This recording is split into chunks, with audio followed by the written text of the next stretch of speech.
Ya, terima kasih Anda masih bersama kami di Lobby Belajar Lebih Memahami. Malam hari ini kita membahas tema generasi menunduk akibat nomofobia. Tadi di akhir segmen 3 saya sudah meminta Adel untuk memberikan kuesionernya. Nah, ini sudah saya isi beberapa pertanyaannya.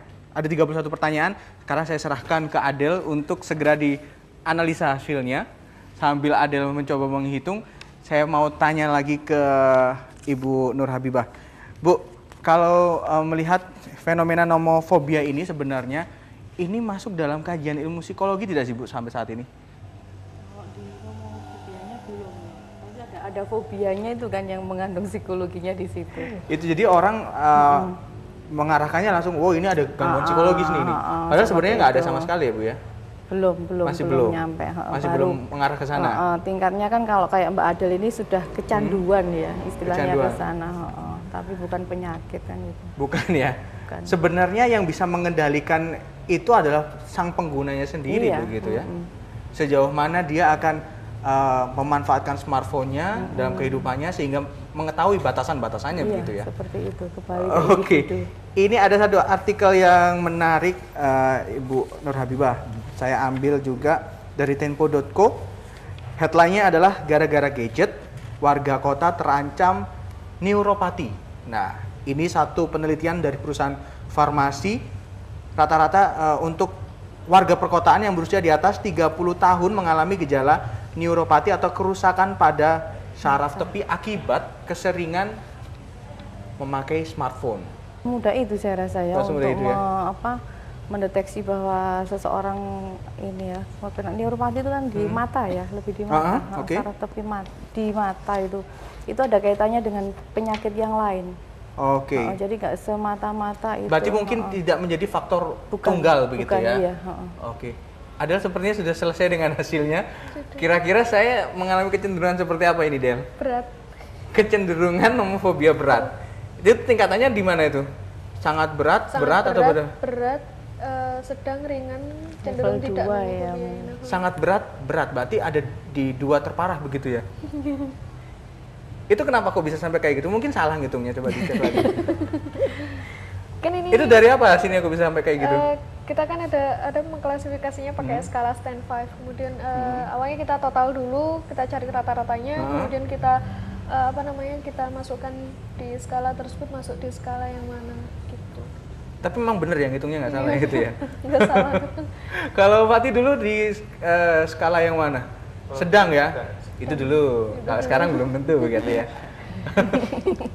Oke. Fatih dan Adel, kalau melihat hasil penelitian kalian ini kan masih di tahap untuk mengukur kadar kecenderungan begitu ya, nomofobia seseorang.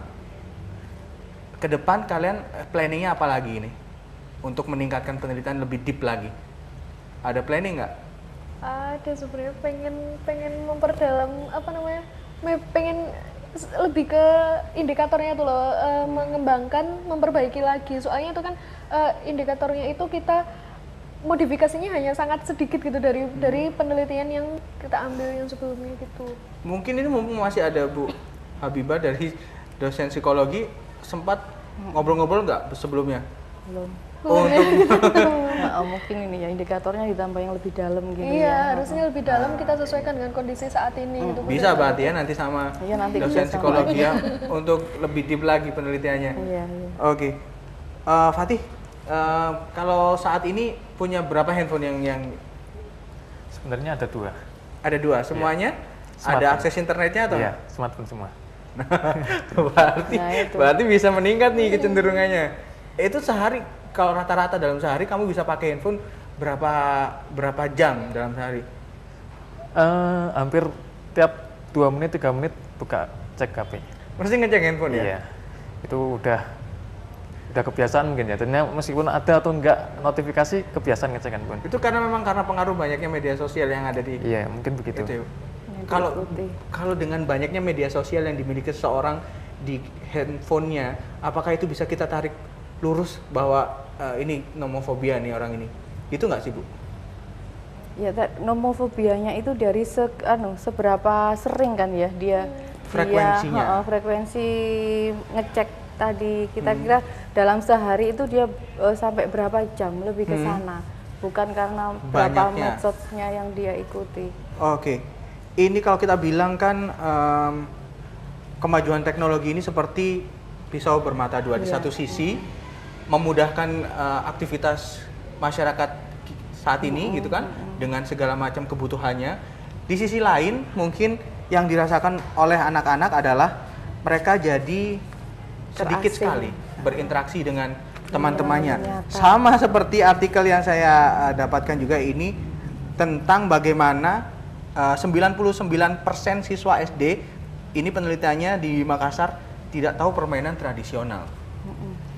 Apakah ini juga merupakan salah satu dampak dengan perkembangan gadget yang ada saat ini, Bu Nur Habibah? Iya pasti itu ya kan, bisa dibandingkan mungkin ketika masa kecil saya dulu ya, pulang sekolah main gobak sodor misalnya kan ya, main dengan teman-teman banyak gitu ya, terus sampai sore gitu baru mandi kemudian aktivitas yang lain. Tapi kalau anak sekarang ya pulang sekolah yang dicari kan HP, yang dipegang HP sampai sore lagi, sampai malam pegangnya itu.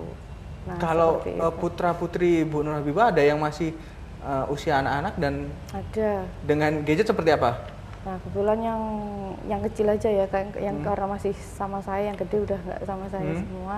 Itu ya saya batasi ketika misalnya dia baru boleh pegang HP ketika ada prestasi tertentu, artinya bukan prestasi yang baik, yang besar, tapi dia sudah bisa misalnya ngaji satu baris misalnya, satu halaman, kemudian boleh pegang gitu, atau dia sudah belajar boleh pegang seperti itu. Oke, kalau di keluarga Adel dan Fatih sendiri, ada adik mungkin yang atau keluarga keponakan atau apa gitu yang juga masih usia anak-anak tapi sudah asik dengan gadgetnya gitu?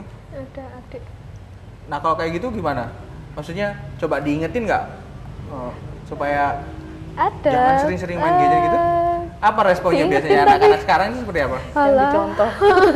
Nggak mau ya? Iya, mesti dibalikin mbaknya sendiri kayak gitu. Itu harus contoh memang. Oke, nanti kita lanjutkan lagi, kita harus jeda dulu. Tetaplah bersama kami, Lobby akan segera kembali sesaat lagi.